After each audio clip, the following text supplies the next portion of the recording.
not mediocre. He's so mid. I just can't. I won't accept it. I won't allow it. He is sweet and genuine and Sunday, sweet. you have a lady boner for him, but that does not make him higher than a mediocre white man. This is not fun. Summer should be fun. Amanda, not fun. Hello, everyone. This is But I'll Take a Pinot Grigio. This is our summer house coverage. We thought that Reunion Part 2 was going to be mid, speaking of. Yeah, my prediction to Sunday before we watched it was, I was like, I bet this is going to be kind of meh because when there's a 3-parter, I feel like number 2, you're just going to have like a lot of filler. No, ma'am. No, this was juicy. The fuck this is good. Part 3 going to be about? So listen, y'all, weigh in on socials. Send me a DM. Put it on there. Is Kyle mid? And I have already revealed that my toxic trait is apologizing for toxic men. So cut me a break. I apologize. Okay? Yeah. Sunday was defending Kyle a lot as we love watched him. this. And I was know. like, I think you need to take that down a notch. I'm very susceptible. I'm very susceptible to the manipulation of the show. Listen, I love a good redemption arc. Do you believe he got his... Are you believe he's being redeemed? He's on the upward swing, in my opinion. Well, the depths. Well, the back half of this one. But I don't think he has fully made a redemption arc like my man Carl has. I mean, Carl is for real. But the back half of Part 2 really got Kyle by the short ones. Yeah, they were not being forgiving. Looking so good. And then some things started coming to light, and bless it. So, one good thing I think we can say about Kyle, one thing I will give him. He's aging really well, and he's super handsome, and he's really enthusiastic about being a DJ. All right. Now, he is aging very well, and I would actually like a Kyle skincare tutorial. But no, the thing I was going to say that I will give Kyle is he does not lie, at least. He's owning up to it. I mean, they are asking some questions, and he was like, well, yeah, I was shitty. Yeah, So I give him credit for that. And like I said, I think he's on his redemption arc. I think that he has finally realized how he has looked. And I think maybe in previous years, he sort of saw that that's how he was being edited, but thought, but it's okay because Amanda's still with me and we're whatever. Yeah. And I think now he's actually feeling like, oh no, I should have probably recognized the way I was being portrayed and realized I was being kind of a shitbird. And I also think Amanda really counts on the audience and her other cast members not getting the full context. Yes. So that way, when Kyle explodes, it is almost exclusively about his reaction and not about the thing. And I'm not excusing it. Straight from the narcissist playbook, I'm just going to say. So they poke when you're in private so that when you're in public, the smallest thing pushes you over the edge and you look like you're the psycho to everybody who's not in your relationship. Yeah. And so just saying, I believe wholeheartedly that Amanda is doing some sort of deny and then be oppositely aggressed and all this stuff. But this particular one picks up right after Sierra's famous, West, y'all are perfect together. He needs this. And so this is when Amanda gets really upset and she gets up and leaves. Right. And because of course. But yeah, and so everybody's really mad that Sierra is really mad. And we get KJ weighs in, I love you, KJ, but what value is it to know that KJ's dad was a player and was a womanizer? Is that a value in this space? I don't know. I mean, he's trying to make the situation relatable and trying to maybe relate to West in a way. Cause I think what he was trying to say to West, cause he and West were buds. Yeah. And then I feel like what he was trying to say with that story about his personal relationship with his parents is, how hurtful it was for his entire family and for his mom and stuff. I don't know. I mean, did it need to be said at that moment? It's a little superfluous, but I hate to... I'll allow it. I hate to say this because it's very cynical, but I believe that KJ is there to be a bridge into a conversation where Mia and Sierra can talk about race, because it is an important conversation. And I don't believe that Sierra is like going race forward, right? And so when they bring KJ in, because he was the first Black man, right, and he is very willing to talk about it, because it opens the door here where Sierra talks about the layer that race plays on it that nobody else can connect with. And she talks about there's a lot of racial dynamics. Listen, I would watch a show or listen to a podcast, Sierra start a podcast about that, because she's being very vague, right? She's like, there's a lot of racial dynamics. Well, and but you guys don't know. I think they were like sort of, I don't think they were being vague on purpose. I think they were just sort of like referencing the conversation that they had on the show earlier. No, for sure. For brevity, too. Which I really appreciated. And I loved that Andy like thanked them for having that conversation and saying that like, hey, you know, how it really like opened his eyes to some things. And I agree. Like, I think that was much needed. Yeah. Now, I don't know if it was a simplification. I don't know if I agree with you that KJ, like that his reason for being here is to be this bridge for the conversation. Maybe not the reason. That seems cruel. That's a cruel thing to say. And I don't mean to put that on KJ as sort of like the token, you know, person. And like, no. you know, he is sort of like the way that Bravo is using, which, you know, he is the only Black man that's ever been on Summer House. So in some ways he is perpetuating that particular archetype. But I don't want to put too much pressure on KJ because he struggles in other ways. And so for him and Mia and Sierra to talk about these race things, I think is really important. As Andy calls it, edifying and necessary. Yeah. And I mean, not just that, but I think it was just brave. I mean, I think that KJ has been very brave in opening up about all of the things, you know, like on the last episode, telling us about his mental health struggles and what he's been dealing with and going to rehab. I think that was great.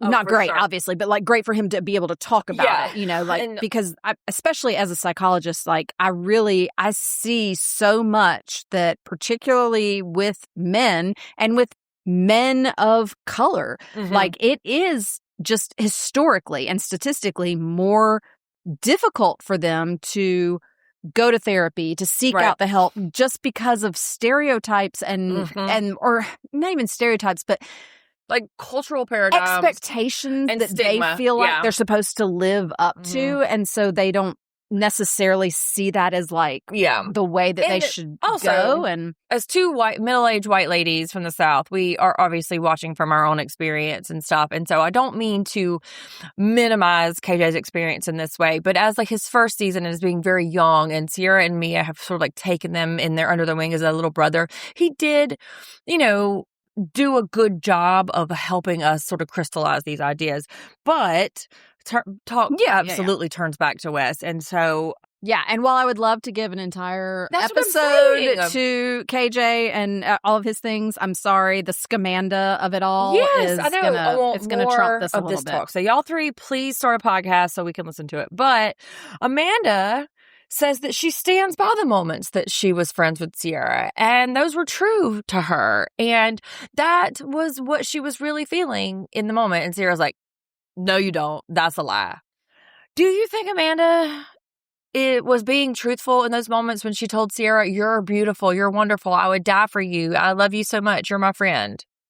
Do you think she was being true in those moments? I think she thinks she was being true. I think she wants to believe that she was true. Well, isn't that the same thing then? Like, if she wants to believe it, then it's true to her. Not necessarily. Well, I mean, she's saying like it's true. I mean, if you know, run someone over with your car, but then you say, I don't think that I hit anything. Like, you know, one thing is true, but you're telling yourself something else. I mean, I don't know. I don't know. Can we talk about the vibes first? Oh my God, of everybody? So we should start. Like, I was just going to say, what drugs is Amanda on? I mean, it's obviously a benzo. It's a Xanax. Zonked. Look, let me tell y'all really quick. So I am watching the season 4 reunion for Vanderpump Rules because Jeff and I are going to talk about it on Friday. Okay, and if you guys know anything about Vanderpump Rules, it is so volatile. They're yelling at each other. They are pantomiming. They're getting up there. I'm going to fight you. Yeah, you're an asshole. Yeah, shut up. We fucked on the hood of the car. Like, the vibe is very traditionally reunion chaotic. This is so weird. When Amanda gets up and then comes back, everybody's butthole clenches up and the set gets quiet. And it is the weirdest reunion experience I've ever seen in my entire life. Just everything about the vibes. It's just very, very weird to me. Like, agreed. The body language is weird. The faces are weird. The energy levels. I just can't. And I believe too, that's why we're having such a reaction to Sierra, because Sierra is being out loud about her feelings, and she is being emotive, and she is being very like present in her feelings. And because everybody else is being so subdued, everybody else is so scared to say some shit, that Sierra's reactions are feeling outsized. They are not. I don't know. I'm going to disagree with you. Yeah, here. okay. I'm going to disagree with you. Listen, this is twice Emily's disagreed with me, okay? We're broke up. I know, right? 2 times in a row. Woo, oh my God. How dare you? Yeah. Y'all enjoy my voice. I won't be on the next podcast. She's fired. No, but here's the thing, like, I love Sierra. I worship her. I think she is a goddess for sure. She definitely has the moral high ground in this entire situation. But I think, I don't know, something about the way that she is being just very, like, ungracious. Yeah, it's not that Amanda deserves grace. No, she doesn't. I'll tell you the truth. Here's what it is. Now that you say that, ungracious, that really helps me like quantify this. I think Sierra, in my opinion, has been so graceful in so many other situations that's why I am having a real like visceral reaction to the way that she is behaving on this reunion tonight. That's interesting too, because like, she has been so reserved. I think that's what it is for me, is that really she normally is a very gracious and graceful person. And tonight, like what we are seeing is her being very vindictive and snippy and like it's like she can't let one. You know what? Like if she would just sort of like smile a little. I hate to say this. Oh my God! Sit back. Don't you tell her what to do with her face? Right? Sit back and look pretty. How dare you? I know, but seriously, if she would just kind of like be a little more reserved on some of the things, I think she would come across better than she is on this edit. Yeah. I mean, don't come after me, everybody. You guys know I love Sierra. And I'm not saying, God, because, you know, I'm not saying she should smile more because I'm tired of that shit. The timing is really, because this is quite literally, you know, just a little while after all of this stuff came out. And so I, you know, would not want cameras to follow me around in the very short months and weeks after I found out some shit. So she has not had time to regulate herself. So we're getting her honest reaction. And it is jarring because we see her being cool as the other side of the pillow all season. Absolutely. Listen, I am definitely not saying that I would behave better. She's definitely better behaved than I would be in the same situation. Yeah. Okay. Like I'd be throwing some wine glasses and shit or something. Yeah, I would have my hands around Aunt Amanda's goddamn neck and being like, say something now, you dumb bitch. Right, right.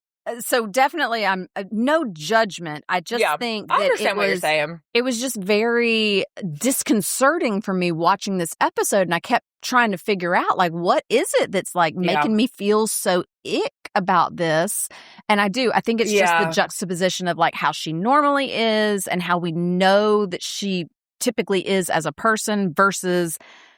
And also, there could be some editing trickery going on here, too. So too. Because remember last week we talked about she's not the only person who's making a snippy comment after some of the bullshit that Amanda and West are saying. Sometimes they'll cut to Mia's face, and it seems like Mia has said something that's like this really right, but they're not saying it. Yeah. But this is around the time, like right before Amanda leaves, she says something that I believe is one of the truest things that she said, that she was embarrassed to admit that she had feelings for and kissed this man who was seeing someone else. So she sort of acknowledges that Miha was a thing and that she was embarrassed. And I believe that to be very true, because being embarrassed will motivate you to do many, many things.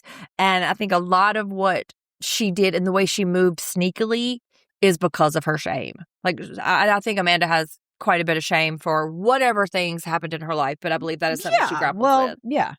And Kyle, forever going to be Amanda's protector, though. Like, he intervenes on her behalf. Oh, Kyle. He's like, well, if you guys keep shutting her down, we're just never going to get anywhere. And they're like, shut up, Kyle. Everybody just kind of piles on. And then they're like, go after your girl. Wes, what are you doing? Go after. Everybody has to chime in. We saw this in the promos. Finally, after everyone says some shit, Wes then gets up and goes. And, this is where I reminded myself that he Sierra is such a fucking dipshit. Like, he literally says to Andy, oh, well, I didn't know if I was going to have some more questions and maybe I needed to be here. Like, fuck off, man. Nobody wants to talk to your sweaty hot dog skin ass. Right? Amanda does. So go about it. But this is where I get reminded that Sierra's from the South, because she says, listen, if you're going to roll around in the mud, you're going to get dirty. And I was like, yeah, girl, give me that Carolina. Mm-hmm. Give it. I mean, that's true. And this is also where I wrote, I'm horny for Kyle. And I rest my case. Lindsay's like, she's activated. She's like, listen, all the times I was in the hot seat, I never got up. And, I never did anything. And all of this, everybody tells Wes to go after. Sierra's defending herself. She's like, what? It wasn't my scoff. I scoffed too loud. Come on, toughen up. And it wasn't her scoff. Kyle says it was the comments from 30 minutes ago, which again goes back to me saying, what fucking drugs is Amanda on that it took 30 minutes for the comments to register in her brain for her to get offended? And then Sierra says, well, Amanda historically has low self-esteem. I have to know. That is such a read. I have to know. Okay, if they release another like extended cut version this week and you watch it, I need to know if something. I feel like there had to be. Listen, audience, we rewound that like 3 times because I was like, there has to be some comment that we're missing between Kyle saying she's reacting to the comment from 30 minutes ago and Sierra going, well, historically, she has low self-esteem. I mean, she had it. She was just like waiting on a chance to say it. But then this is Wes where it was like, we have to take a beat. And it was the we that got Kyle. So that's what Kyle starts crying. No. We don't have to take a beat. No, this is when West comes back from getting hurt. Yeah. West says, we're fine. Oh, okay. It's the we that got Kyle, and everyone's like, oh, crying. Fuck you. Oh, and then that's whenever they break for lunch and Andy says, nice to meet you, Levi. Oh, God. Listen. He's never even seen this woman before. Y'all, she came off the street. Bailey's imaginary friend got 20 minutes on the reunion show and literally, okay, we're going to take a break. We're heading to lunch and bye-bye, Levi. And then, yeah, nice to meet you. I've never met you before. I've never seen you before. It was really nice to meet you, to Levi. But this is episode 18. Yeah. Sunday. I mean, this is episode 18. She's had more screen time in this reunion than she's had collectively through the whole season. But this is where we get a little bit more juicy stuff right here, too, though. Yeah. Kyle is talking about how Kyle and Sierra have the receipts. Yeah. So apparently Kyle and Mija have been texting, where we're texting for like a whole week.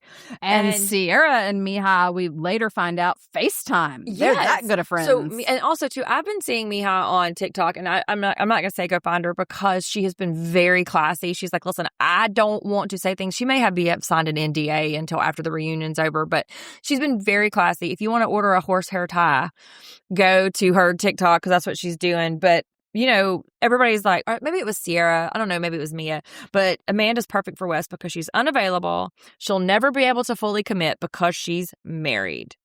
And then this is where I wrote, when the fuck is Kyle going to get mad?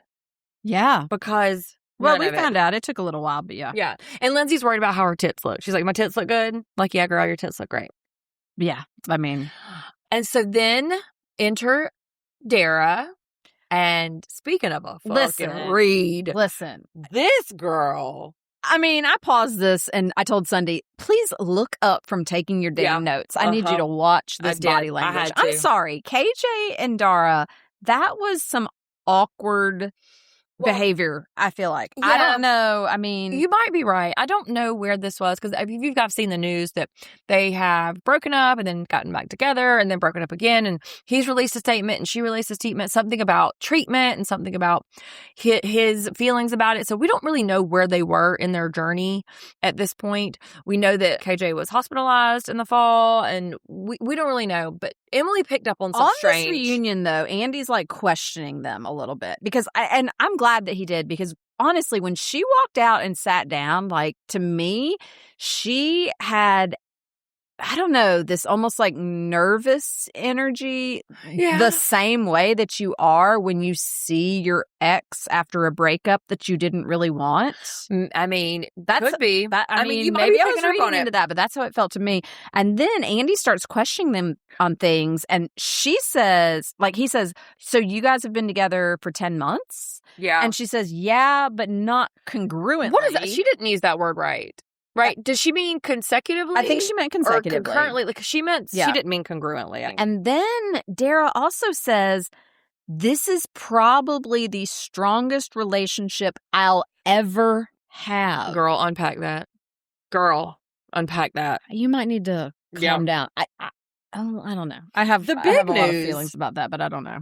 The big news is her feelings about Wes. Because remember, I liked this. They dated previously. They were like, so you know West. What do you think?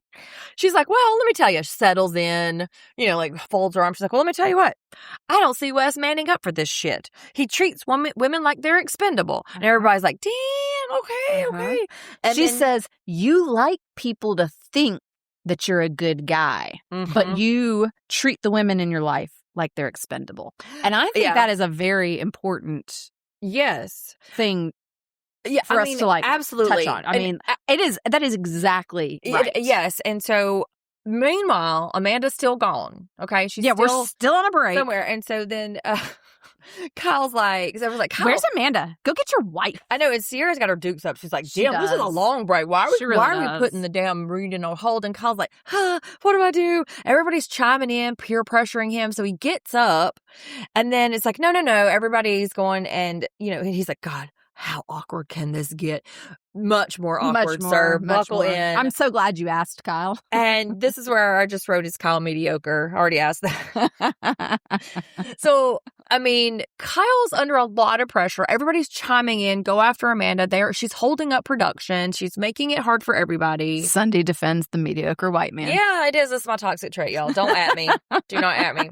But more about Dara and KJ's origin story. Something about Ben and Lindsay. I don't give a shit about that. So Lindsay, I think, was like upset that Ben did not flirt with her. It's because he had a secret girlfriend the whole fucking time. Right, exactly. Time. And then he tells some random ass story. This story was so unsettling. Is this not? Sabrina is such a tryhard. So Ben hasn't hugged his dad since he was 19. Okay. So Sabrina takes it on herself to heal a generational curse. She's been in this man's life, I don't know, maybe 1 year or less, and starts hugging his dad. Working up to it. So we all know she goes with Ben. This is so fucking weird. To Australia at Christmas. Because we heard about this on Summer House. Tell your mom. She was going to go. Tell everyone. So now apparently we're in April. So they have been on the trip together. And he says he hasn't hugged his dad since he was 19. Bad blood. Yeah.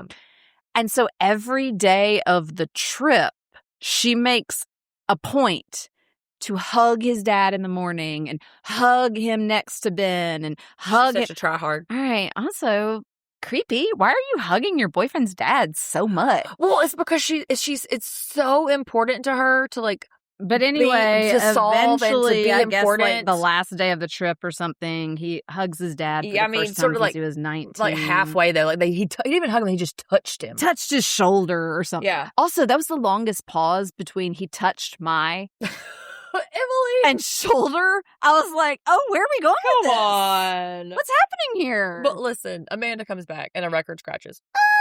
Yeah, this was my comment to Sunday. I go, wow, everyone's having fun and laughing. Oh, here comes Amanda. Entire mood goes, wow. Yeah. And this is where Dara settles in, like buckles up, puts her helmet on, and she's like, listen, I'm going to tell you right now, Amanda, this shit is the West show. No.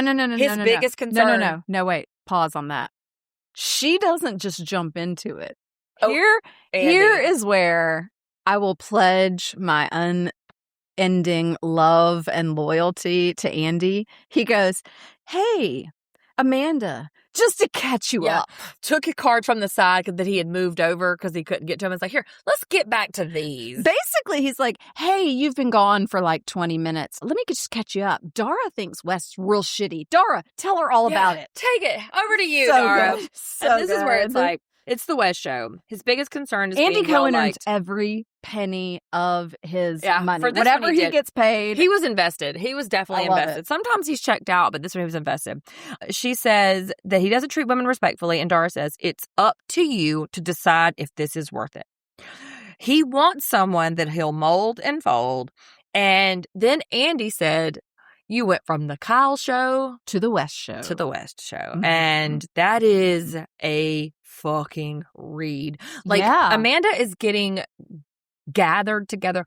Everybody in this whole set is telling her about herself, and she is sitting there high on Xanax, not absorbing one word. I mean, this is like the world's like most awkward intervention, but she is so drugged out that she doesn't realize that like she's... Wait till she watches it later. She's like being intervened on. Okay. I mean, like, honestly, she is just very, I don't know. Yeah, I mean, and then so they have to move on. Her facial affect is just wild to me this whole time. Her eyes work fine because she's eye rolling every other second. Like, her eye roll is on point. Like, that, the benzos did not, I mean, but half the time her eyelids are halfway dropped, and I don't know. Like, it's just wild. Oh, well, then we also talk about Jesse. And I'm gonna speed through this because it's not a big deal. It's so awkward and cringe. It is. And he says he caught feelings for Sierra, but his songs are not about her. They're not about Wes and Amanda. But Sierra Underbrush is like, yeah, you can play to their wedding. Oh, okay. That wasn't the awkward and cringe part that I was talking about. I was talking about the clip of him playing a keyboard and singing completely off key, where Andy was trying to like boost his singing career and advertised his tour dates. So if anybody goes, please, please, please, Emily at Pinot Pod, just message me. I need to know all the details because he was very flat and off key on that little clip. They couldn't have found a better clip where Emily, he like actually found the notes. You know, I want a lady to survive. Okay, I want a lady to succeed. Let's just root for Jesse. But if Jesse can be a professional singer with that clip that I just saw, I can be a professional singer. He is touring. Okay. All right. Kyle co-signs his intentions. He's really ready for like a commitment, blah, blah, blah. And this is also too where we also commented like, damn, this vibe is a bummer. Yes, but then we lead into a little Lindsay Carl discussion of their friendship, renewing, a little recap of being horny. I am so horny for Lindsay and Carl. Please get back together. Kiss, kiss, kiss. Here is my note on this little like tidbit. Why aren't they together? They are. I want a Lindsay. They're both grinning when they're talking about each other. Like, it is so genuine, and I'm calling it now. They will be together by the end of 2026. Gemma, get you a stepdaddy. Right? Like, I'm willing this into existence. Okay. So, and on that note of the Lindsay and Carl little friendship, like renewal here, Amanda, so how did you feel about the Lindsay Carl commercial where... This made Emily mad. I got so mad. Emily got heated. Amanda says, I would have never done that to them during their breakup.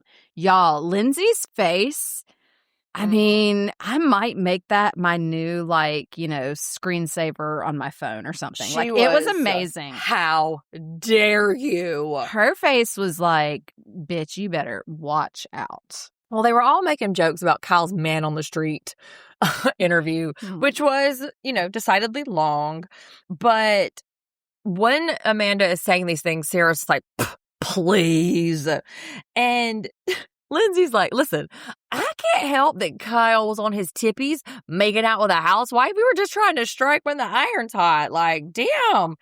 And so whatever words that Amanda's trying to say, whatever rebuttal she tries to say, everybody's like, well, I didn't fuck my ex's best friend or whatever. Like, she cannot get one word about it. Yeah, well. Yeah. And Carl wants Lindsay. He wants her. He does. She wants him too. I think so too. But her pride. I think so too. It's her pride right now, I think. Andy asks about her dating situation, and she says, well, you can see it all in the city. I know. I think we're about to see her with Frank. Yeah. And basically, I think that she goes down in flames with everybody, that she tries to date on in the city. She's, is my take. She's a lot of woman. I was just about to say, you gotta have a strong sense of self to be with Mother Hubbard, I think. Okay? Yeah. I mean, she's gonna tell you what to do.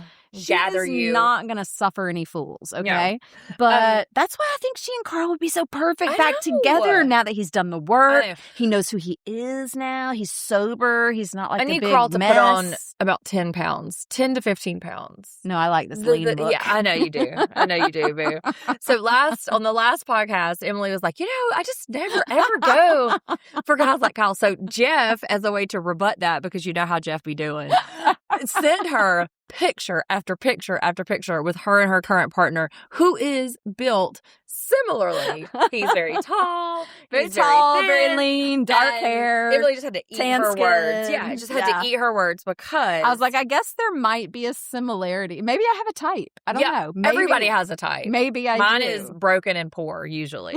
I did go against type with Carla. But so we move on to Lindsay's second annual Freedom Dinner, because the first one was, you saw the first one where she's like, thank you, Carl, for setting me free. Yeah. This one was, hey, we're all free. Lindsay, maybe we retire these Freedom Dinners. Right. Well, maybe then it moves into the fight. Oh. And, this is where Kyle's redemption arc really takes a nosedive. Just like you said, he does not equivocate. He doesn't try to make excuses. He unilaterally apologizes. He unilaterally lays down because he was like, listen, I'm underwater in my marriage. I'm underwater in my business. I was not in a place to give anybody anything they needed. And it wasn't right that I exploded. And it wasn't. He acted a fool. Yeah. Did Amanda deserve it? Absolutely. If I was her wife, would I slap her open-handed? Probably. Call the police for DV because she sucks and I wouldn't have that shit. But, Amanda, ever taking the opportunity to pile on Kyle. Yeah, well, it really bummed me out. But, that's not the first time. That's just how he is. He sees red and he says terrible things. And, that's just what he does. That's how he is. Okay, well, let me ask you a question, though. What's worse? Emotional abuse where you are making your partner feel like on edge, uneven, unstable in the relationship, making them question everything about themselves, or flat out saying to somebody, you're a dumb fucking bitch. Like, I'm not saying one is better or worse than the other, but I'm just saying, I have said this before. Kyle's is very easily quantified because he just sort of lashes out with some everyday language. You're a dumb fucking bitch. Well, I mean, yeah, Kyle. Yeah, she was. She is a dumb fucking bitch. But I see Amanda doing a lot of insidious things that are undermining to her husband, that are emotionally abusive to her husband, that are manipulative, Yes. And so, listen, I'm not going to defend Kyle because you guys, I do think he is mediocre. We're Team Kyle, obviously. This is a Team Kyle podcast. Of the two evils, I'm definitely Team Kyle over Team Amanda. But it's like a 51 to 49% kind of situation for me. Wow, that's close. All right. No, Emily at Pinot Pod, don't come at me. All right, maybe slightly higher for Kyle, but not much because he has done some stupid, shitty stuff, okay? Well, but, I just think that this needs to be talked about more. That's what I even wrote. They need to say more. I literally wrote that. Yeah, just in general in our society, I think people need to acknowledge that there are a lot of abusive things that go unacknowledged because it's the way that it's done is very subtle and under the table kind I of have thing said this or whatever. many, many times that I would rather be slapped in the face than emotionally eroded or undermined. Absolutely. Slap me in my face because that feels less abusive to me than that particular situation. But anyway, so Amanda takes this opportunity to sort of thinks that she has the moral high ground. She came into this season thinking that she was going to be the clear winner and that it wasn't. But Sierra even apologizes to Kyle because she did not see where he was. Right. And then this is where Andy asks about Wes moving his seat. What do you make of what he says? He's like, he wanted to know that he had her back when Kyle was being a dickhead. Were they fucking then? They were fucking. I don't think so. I really don't think that anything physical had happened, but I think that there was some sort of emotional relationship happening there. I do too, which is worse, I think. In my opinion, it's worse. I think too, my take on West is that he is, in general, a real shitty human being. But as Dara and many others have pointed out, he wants to think of himself as being a good guy. Like, he wants to be seen as a good guy. Yeah. And I think that this Amanda-Kyle situation was just the perfect little, like, situation for West, because I think in his mind, he was being the knight in shining armor by just sort of that's an interesting defending her slightly, like the savior. And she was so desperate to find a way out of the situation with Kyle that she found herself in, that I think she grabbed onto West as a lifeline. He thought that he was just going to come across like looking like, you know, this like, Wes is such a great guy. Yeah. He stands up for people. The girl's guy. Yeah, exactly. And then Amanda, little succubus, was like, not Amanda being a succubus. She's a succubus. Oh my God. Okay. And I think that she just latched onto West, and then he's kind of a dipshit. Yeah, he is. And I think he didn't quite understand how to untangle himself from what he's gotten entangled into. And he's stuck now. And it's not as easy to disentangle himself with Amanda than it was for Sierra. Because she has no real sense of self. She's really only identifying herself in relation to whatever man she's with and whatever relationship she's in. I am fairly certain that Kyle's probably had some sort of therapeutic interaction somewhere, because the way he talks, because right here he says, Amanda was getting everyone to do her dirty work. Yeah. That, like, she was not brave enough or did not have the chutzpah to come at me. So she's planting seeds for everybody. So at that dinner, they all came at me. And they did. Like, Kyle was the butt of a lot of jokes and ire and just, like, questioning. And then this right here, I gotta say, listen, this told me every motherfucking thing I need to know about Amanda. She said, it was nice to have a guy stand up to Kyle. Because all of her girlfriends do it. But when a man did it, it makes it more important. That is some fucking male-centered, fucking only important when a man does it. Amanda is very, very male-centered. That is some pick-me shit. That's what I'm saying. Yeah. She identifies based on whatever her romantic relationship is at the time. Yeah. I think that is how she identifies herself. And it doesn't matter. She doesn't land as true or authentic or piercing to her psyche unless a man says it. Now, let me ask you. Okay, so Andy asks Carl, was Kyle faithful? Do you think Kyle was faithful during his marriage? Do you think he stepped out? You know, whatever, because they're addressing like the rumors and all this other stuff. Carl says he does not think, he said, I think Kyle got wild and drunk and crazy, but I never think that he like stepped outside of his marriage or did anything that like made him unfaithful.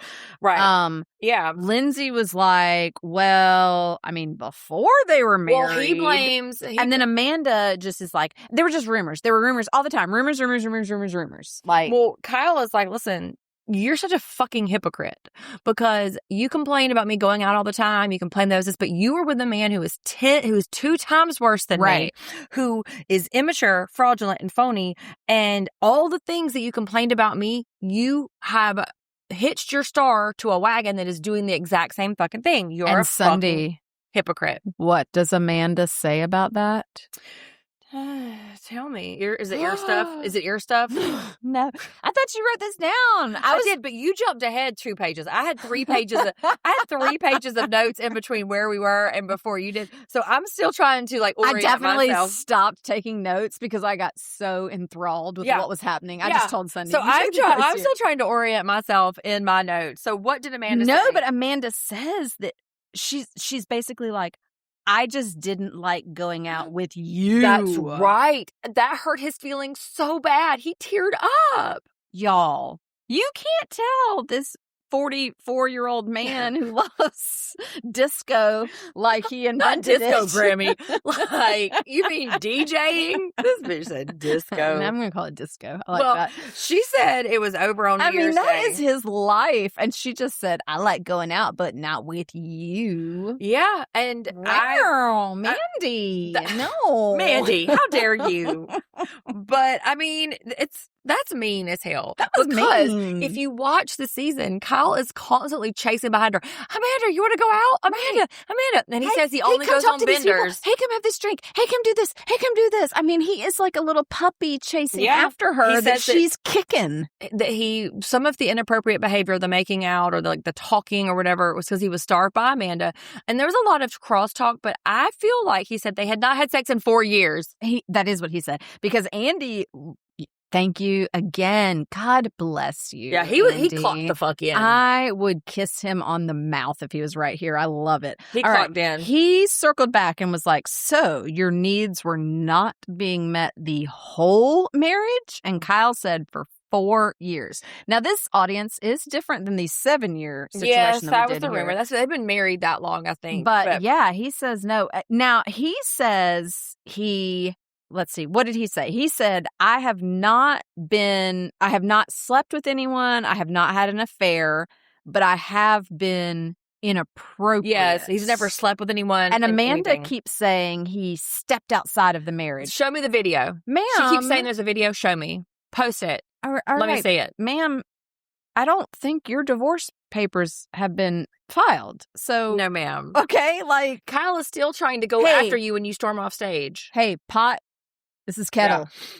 You're black. I mean, but well, listen, pot, kettle, black, they do talk a little bit about Kyle's dalliance with the OC housewife Megan King Edmonds, and but that's after Summer House season 1 or season 10 episode 1 aired. Oh yeah, for sure. But it's important. That was after they released their joint statement that they were separated. Yes, but it's important to know that he was not on his tippy toes.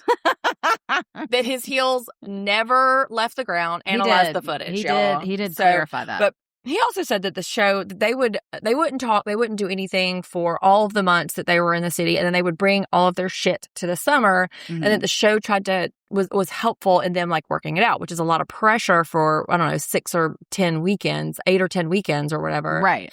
And so, they needed a therapist. Okay, and so I was wrong. The break that they took earlier was just a break. Now they break for lunch. And now this is where we get some juicy. This is some juicy I know. Shit. Thank you, Bravo, for giving this shit. So Amanda goes back with her room and she's like, oh my God, everybody's making me feel so stupid for trusting you. Yeah, girl, because you are. You're stupid. You're real stupid. Yeah. And then Sierra FaceTimes Mia. Sierra FaceTime calls Mia. Miaha? How do you say her name? Well, it's like Meha. Like Mija. Mija. Yeah. Okay, all right. It's not spelled the traditional way, whenever in Spanish-speaking folks hey, Mija, as in it's look at me, but it's so how they're pronouncing basically West's ex-girlfriend, Sierra, FaceTimes her. They're buds. And they are having a good little download on everything that has been said. And Sierra is clarifying. Kyle comes in to get the scoop. They're clarifying some of the details and stuff. And this was amazing. I mean. Yeah. I mean, Kyle's like, listen, so when were y'all dating? And they're like, oh no, we were dating all last summer. We were girlfriend and boyfriend. But but Sunday. Why wouldn't West have told everybody that he had a girlfriend? Well, he Tell us that, he was afraid he'd get fired because she's not Bravo, and he didn't want the spotlight. She's not in the Bravo universe, right? And he didn't want her to have to reap the negative repercussions, and he was worried about pitting her against Yara. But I mean, Survey says, West, you're a lying sack of hot dog skins. Okay. Yeah, and the worst thing a fuckboy wants is for his lies to be exposed and all of the girls to line up and compare stories, and this is literally what's happening. Yeah. And Kyle's like, hey,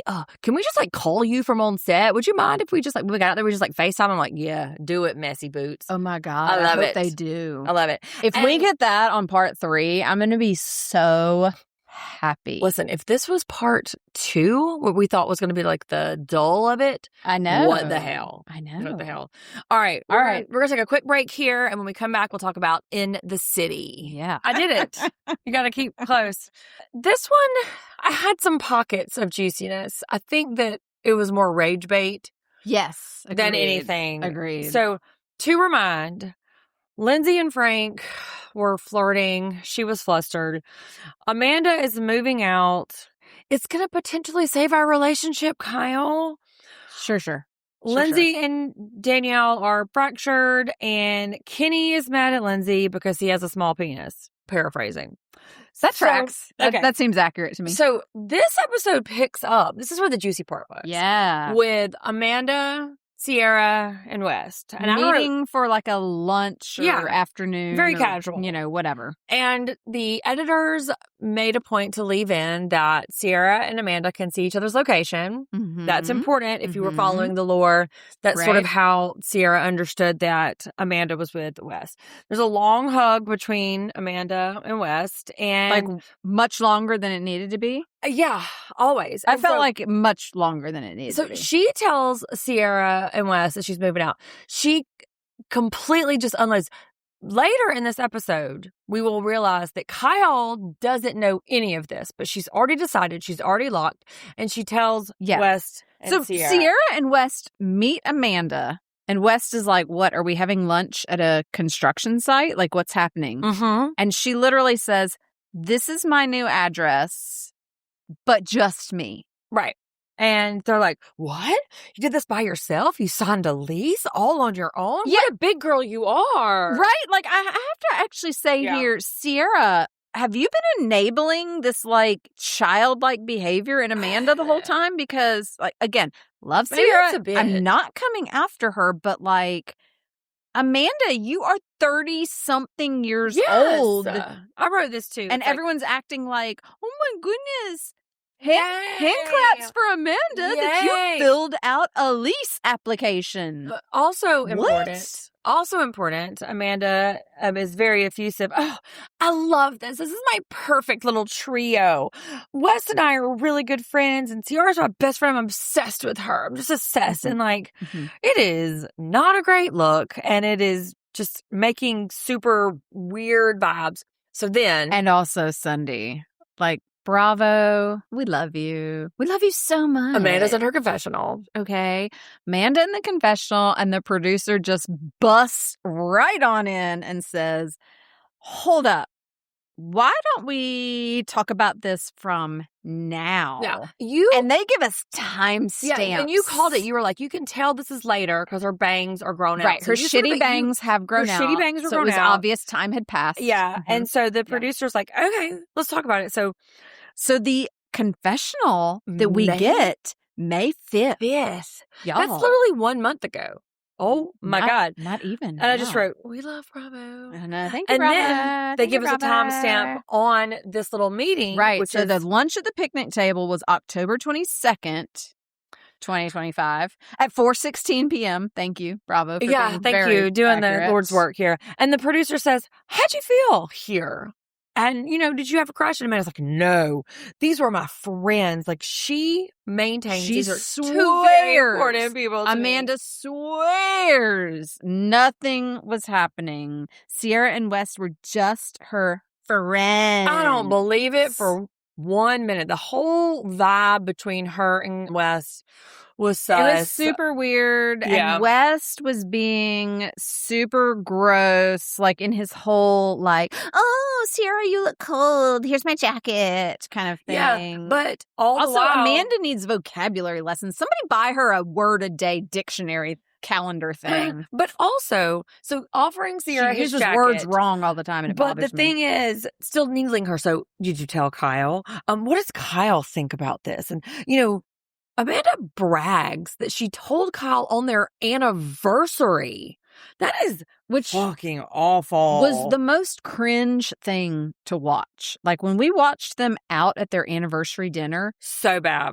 And he's like over here thinking, I mean, yeah, we're like spending time apart, but it's to try to make it work. And then she's just dropping bombs on him like, FYI, I'm getting a whole new apartment. Yeah. Without you. And like they all sort of sit around like kikiing on these very unflattering stories about Kyle. She's like, oh yeah, well he comes in at 8 a.m. and was like, yeah, no, he'll never chill out. I don't like that. And what Amanda, I think what she thinks she's doing is assembling a team here. Oh, for sure. She definitely thinks that she is getting people on her side and saying this to camera. while they're filming is establishing some kind of base for Kyle's terrible behavior, in which, listen, Kyle's not great. Amanda, I will go down in history for saying this. Okay.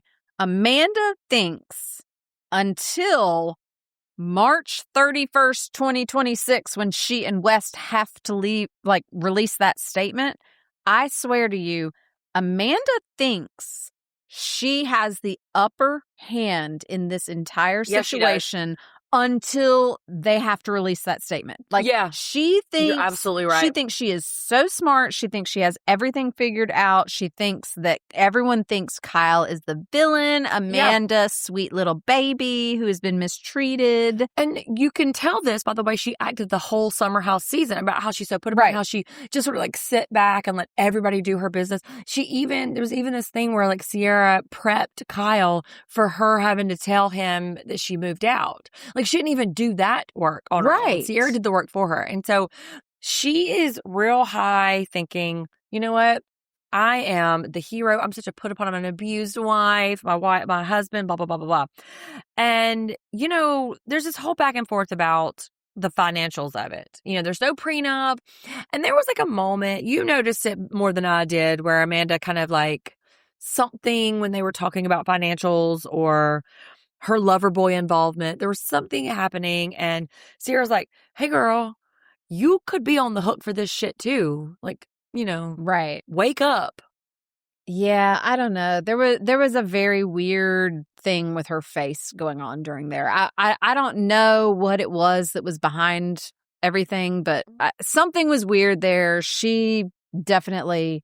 I don't know. About this time, we pop over to Loverboy HQ where Kyle's having a meeting and he's saying, hey man, I might only be able to pay y'all till the end of the year. And whatever staffer is the next COO. to him, whatever staffer, she's like, should I be looking for another job? I was like, look for another job. Yeah. Immediately go look for another job, because this shit is tenuous at best. Yeah. Go and put your SMA in. Go on LinkedIn. It's terrible. And I don't know. Kyle, do you know anything about managing people? All right.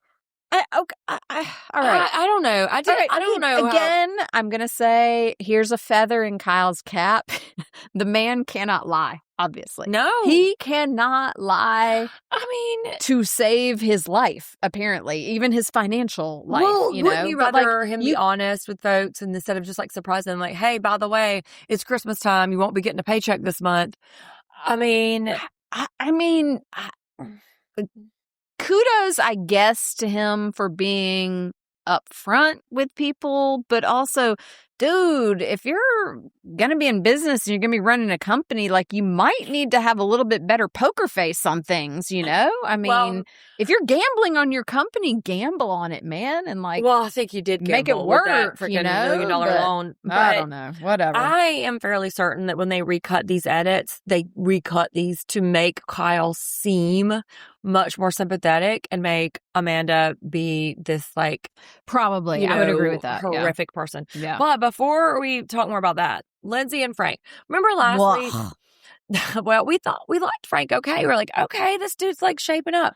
I said he was hot, but his name was Frank, so that was a problem for me. Well, I'm willing to get over Frank, but then he goes on this whole spiel about how ordering rosé is not manly, and is she going to perceive him as less masculine? But he won't drink from a straw, but he'll order rosé. Sir, will you eat a banana? Will you use a pencil? What are we doing right now? Lindsay, run. That is wild work. Cindy, did you work out today?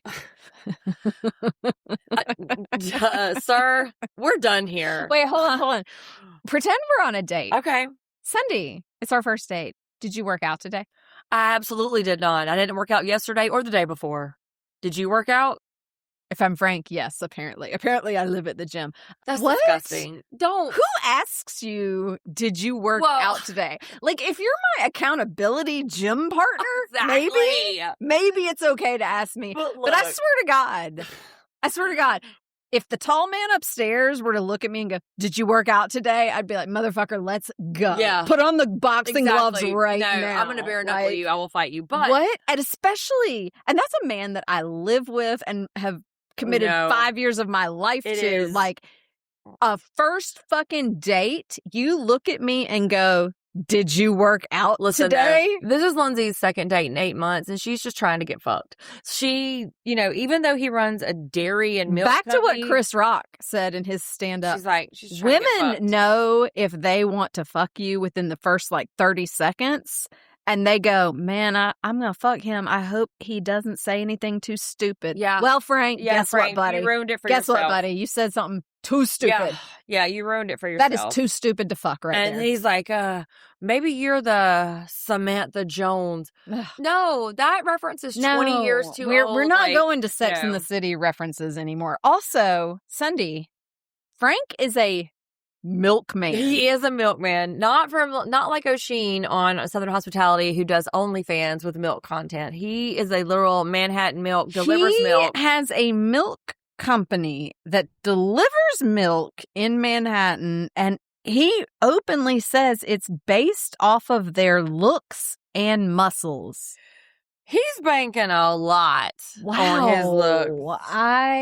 You know what? I think that's where we're just going to leave that there. Yeah, that's all that can be said about that. I don't know how much more we're going to see of Frank. I think I'm hoping zero, because he gave me the ick from we can just pop over to the West Village where Georgina and Yvonne are hopping, and Georgina has a $2,500 stroller, and Yvonne is a lovable airhead. Yeah. They met because of Lindsay, they're two, and Georgina is relaxed and chills among. Hey, is that wood? Is that chicken? I don't know. Eat it. Let's see what happens. Listen, I can relate to Georgina so much. I have to say, she's really growing on me. She's funny. Look, your kids are sometimes going to pick up random ass shit and put it in their mouth before you know what they're doing. And you do just have to kind of go, well, they'll probably be fine. The worst things about being pregnant for Georgina was subway stairs and giant boobs. Yeah, amen. Those were the worst things. But we learned a little bit about Yvonne. She is Iraqi. Her dad is one of 7, and her mom is one of 8. Yeah. She has 28 first cousins. I have 27 first cousins. My mom was one of 6. My dad was one of 10. So I understand this. I am not Iraqi. I am just real redneck. But I do understand the big family of it all, and, sort of like feeling the pressure, which, I got pregnant very young, so there's no pressure applied to me. But she is feeling pressure like, oh, shit. Time, tick, tick, tick. She is about to pass that pressure on to Nick. We'll see that next week. Mm-hmm. But then we move over to Kenny and Whitney. How you feel about Kenny? How you feeling about Kenny? He sucks. I just wrote Kenny and Whitney. I hate him. I hate him so much. Oh my God, he's so awful. I hate him. I hate him, and I hate him I hate her for liking him. Much. I know, right? Like, by association, I'm starting to hate her. But then I feel a little more sympathy for her throughout the episode. But overall, in general, I hate her because he sucks so bad. Yeah, because this whole bit where they're in their apartment and so she's getting her stuff shipped. Boxes are delivered to the apartment. Boxes are getting delivered.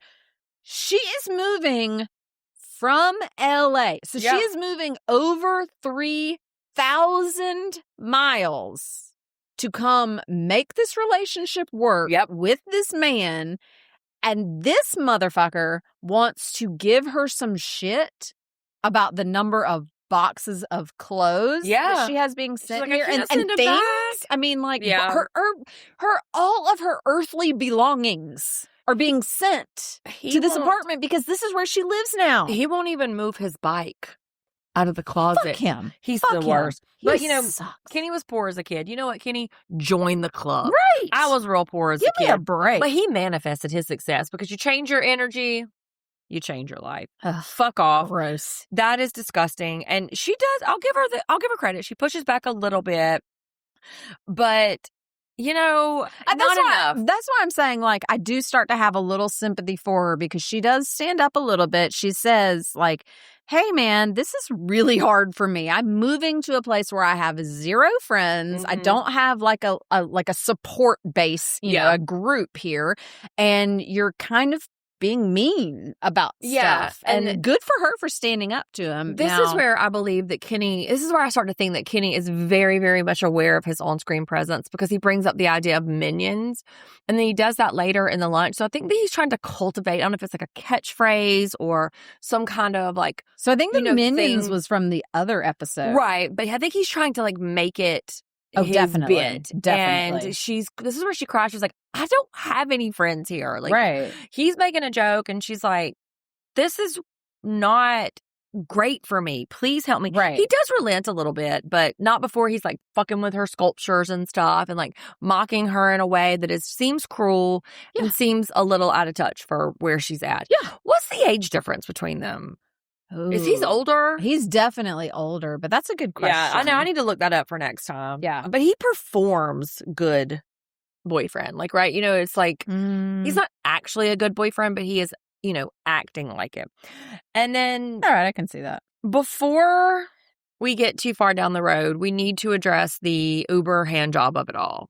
Okay, wait. No, that's... No? So we got to jump to... Yeah, we're Danielle and Lindsay. Danielle and Lindsay are at lunch. Yeah. Or brunch or something. And Danielle is trying to apologize, and she says, like, sorry for something. And then Lindsay's like, that's not what I'm pissed off about. This is the thing about Danielle. She's two people. She is one person when she's sitting across from you, and like Lindsay really wants to be that Danielle's friend. She's like, oh my God, I love this Danielle. But then you put her in a confessional, or you put her somewhere else talking to a friend group. And that's Danielle maybe like a little like not that bright? Like, is she not connecting the dots in some places? I mean, I don't know if she's just like sort of like trying to maintain the integrity of her image or something, but yeah, it's like, we can see you, Danielle. We know what you said. And if you could just be consistent, either be an asshole all the way or be cool all the way. Don't go back and forth, because you acting like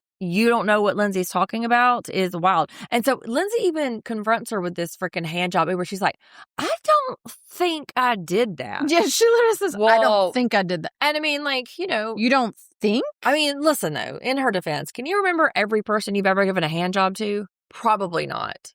100%. Well, we've lived very different lives.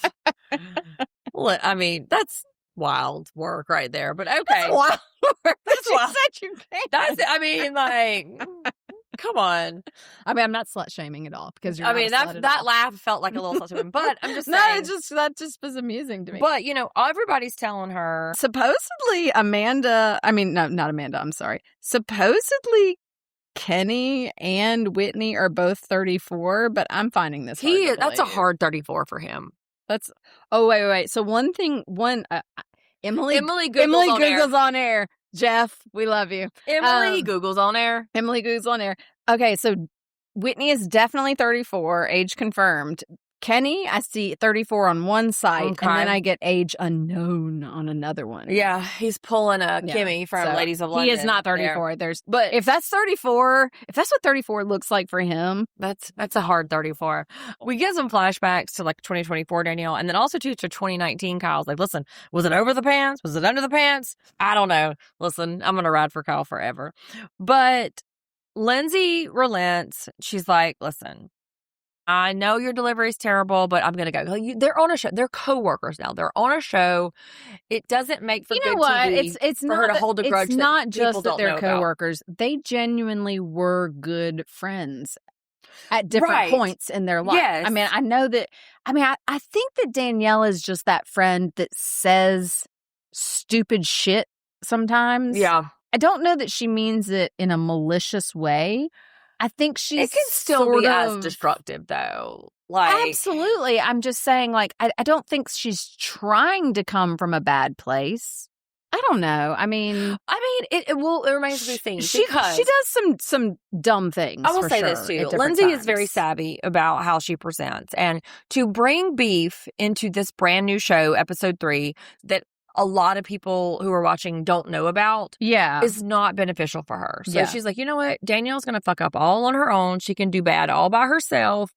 all right, let's start over and let's let her do it, because just hold on to your hat. She will do it. Yeah. She talks about her relationship and they want to know more about each other, but they do show up to brunch together and everybody's like, oh. Yeah. So Lindsay invites Danielle to come with her because apparently there's some other group brunch going on. Yeah. They had pre-brunch. Yeah. Brunch. Yeah. And Cindy, yes. how does this group brunch go? I hate him so much. Like, so Kyle tries to, be relevant. He's like, oh, Danielle, you owe me an apology. Nope. Not even a thing. No. Kenny, he says this thing where, listen, if you have an issue with Lindsay, you have an issue with like 5 girls. This is where the minion thing comes up again. Kenny calls it Lindsay's little minions. And she's like, Jesus, this guy. And right. He's yes, Lindsay, that is exactly what we're all thinking. Yeah. And so flashback to him talking shit, and he talks about her recruiting people, and he's like, you don't know shit about me. But then when she reacts in kind to this thing that he said, he's like, oh my God, are you okay? This classic misogynistic fucking patriarchal shit. Are you okay? Have you been sniffing glue? Like, somebody call the hysterical police. We're going to put you in an asylum because women be tripping. Bitches be tripping. Am I right? Am I right? My comments to Sunday during this episode, I mean, I had to pause it and look at her and say, I would have stabbed him with the dull brunch butter knife at my place setting. I would have come across that table. Like, the amount of restraint that Lindsay showed in not actually murdering him at this brunch when he started saying, are you okay? Are you okay? Have you been sniffing glue? Like, you just really need to, like, calm down. Calm down. And then also, audience, in case there's anyone out there listening, I feel like everyone who's listening is probably on the side of us. I mean, if there's anyone out there listening who ever thinks telling any woman to calm down when she's like worked up about anything, if there's anyone out there listening who thinks that is actually going to help calm her down, let me dissuade you of that, because it's not. It is going to do the 100% opposite. Right? Yeah, it definitely works. Yeah. Because the entire, you've said this too, you're like, oh my God, I bet all these women are just really like holding back. But then they started chanting opinions, not minions. Yeah. So it did feel like the tide had turned, and I'm hoping that Kenny... Except he chimed in on that. He thought that meant they were on his side. No. He's such a fucking dipshit. Meanwhile, his girl's crying. I hate him so much. I do too. I hate him so much. I hate him so much. But meanwhile, I mean, like, she's over here. She's like, I just want to feel welcome. And, will she fit in if she's not in the minions? You are brainwashed, girl. She literally says, I'm just not used to this kind of cattiness. Ma'am. From your boy? Ma'am, this is not cattiness. A woman standing up for herself. And a woman standing up for you.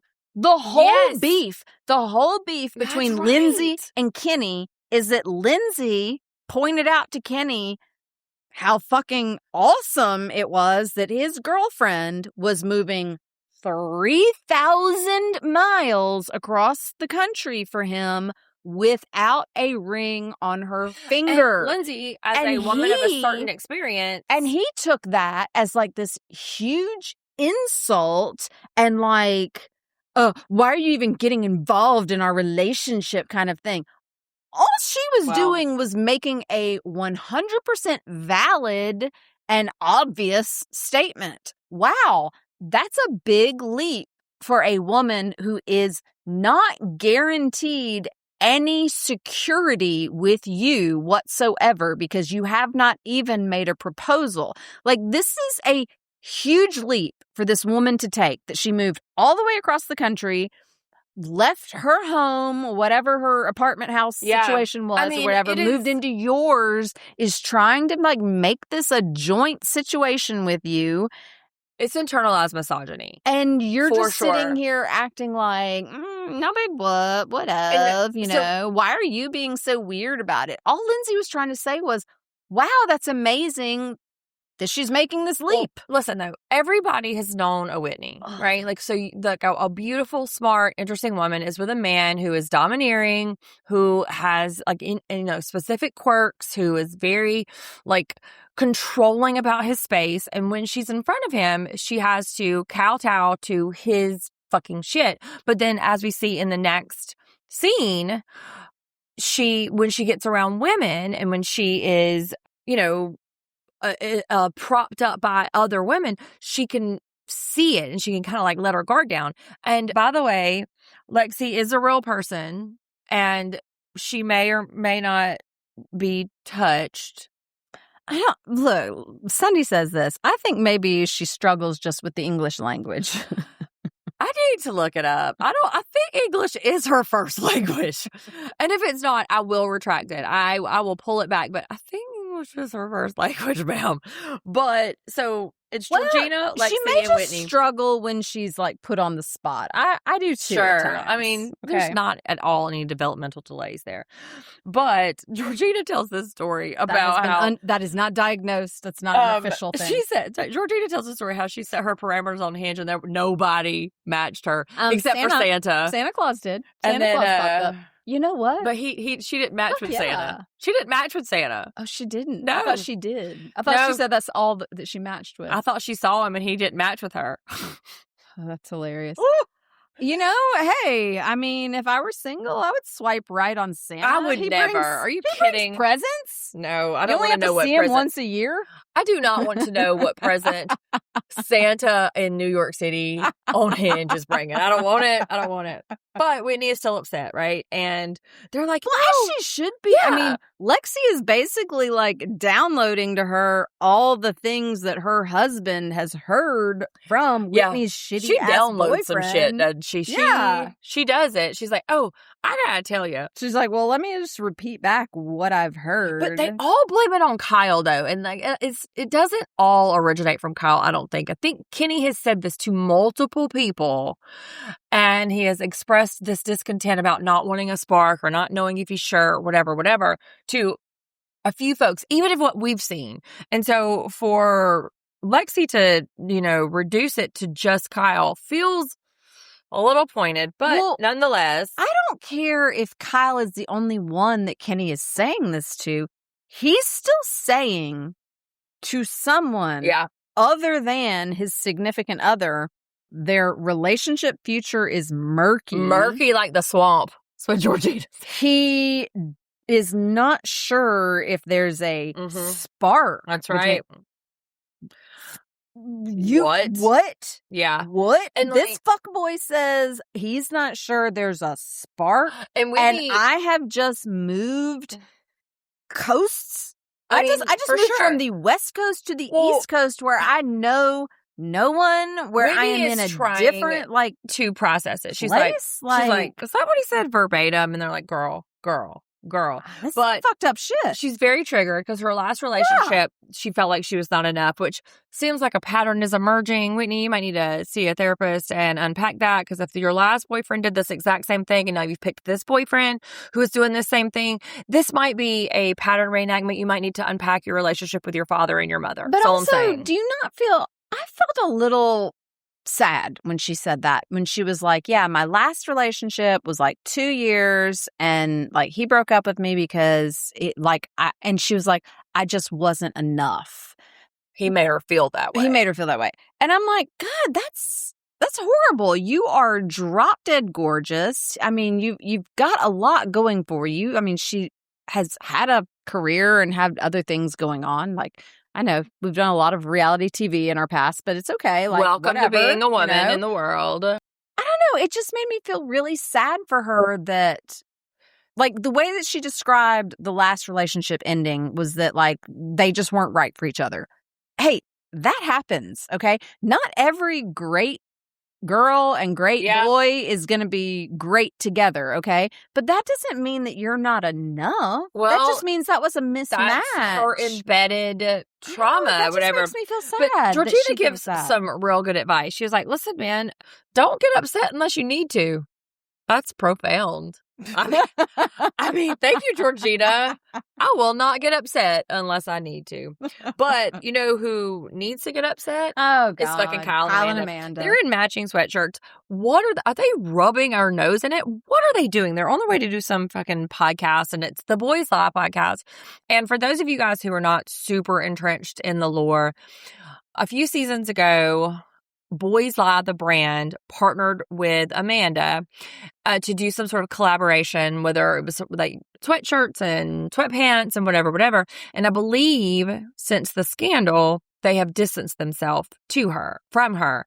And so they are there doing this because she is their brand ambassador. She is their collab, whatever it is. And so they're there. And the theme of the week is how to maintain a spark. You might as well have taken his hand and slapped Kyle in the face. Hey, Kyle, how can you maintain a spark with a woman who hates you and is already fucking someone else? Wait.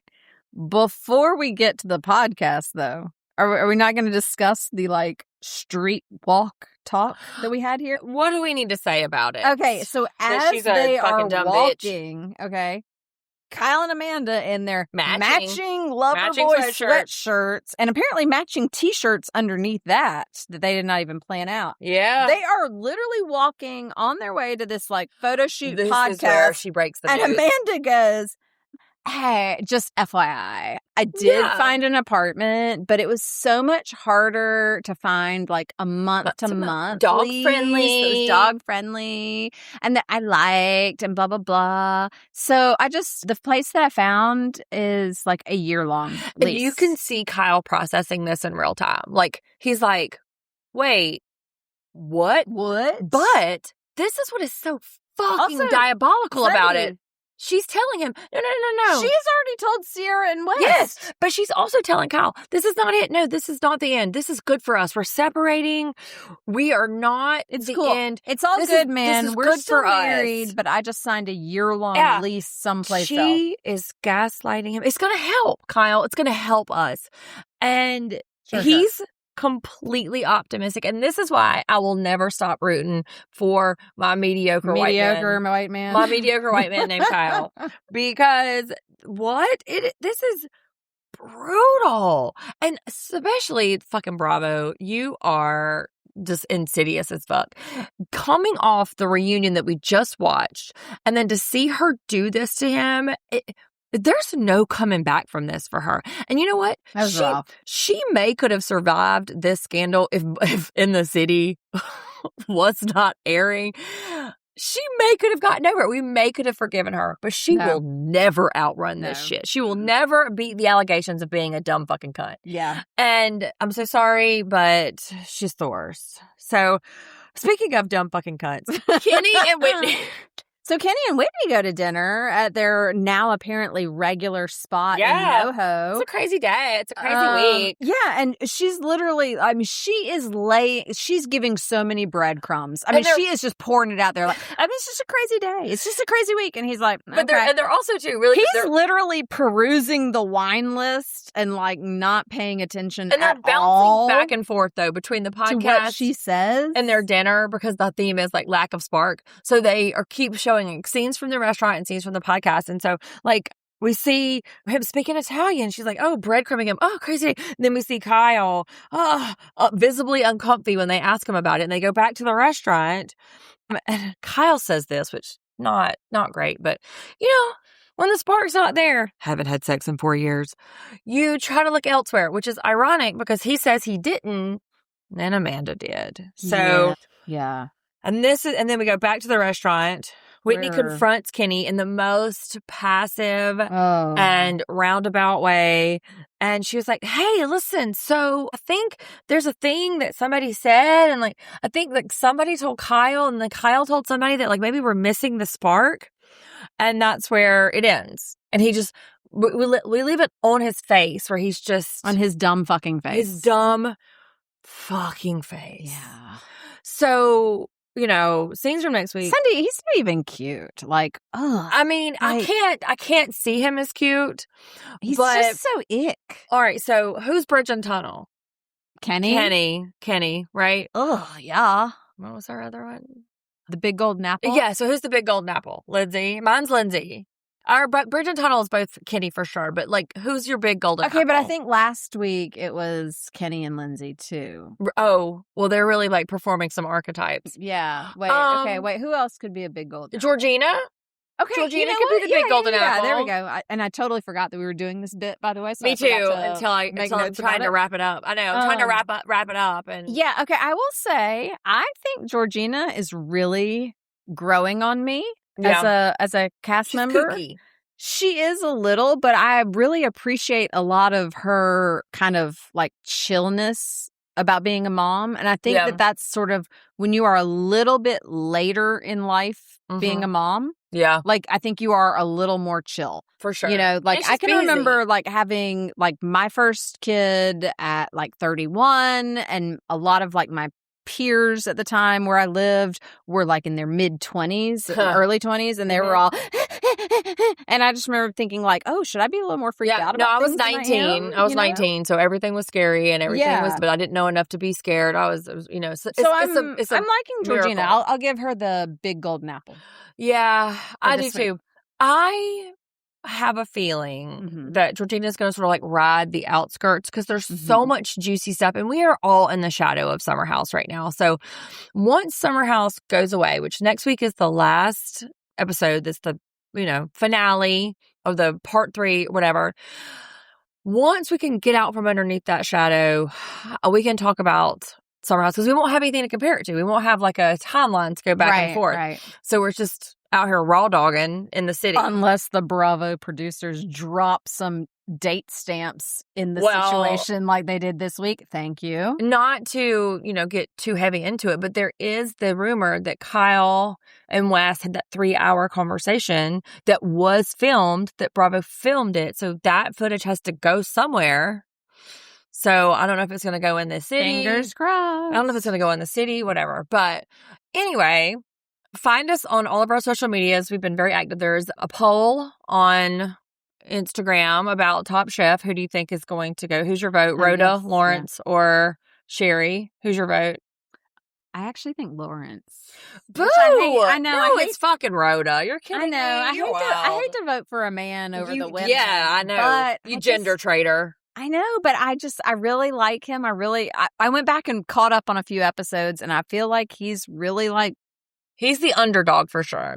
Folks love an underdog. I know. I think that he might have it. Well, but we'll see. I would be happy though with any of the 3 of them. I like all 3 of them. No, it's Rhoda. Let us know and rate, review us, and come back. In the city, it's just getting cranked up, and Summer House is winding down. So this is where we are. Woohoo!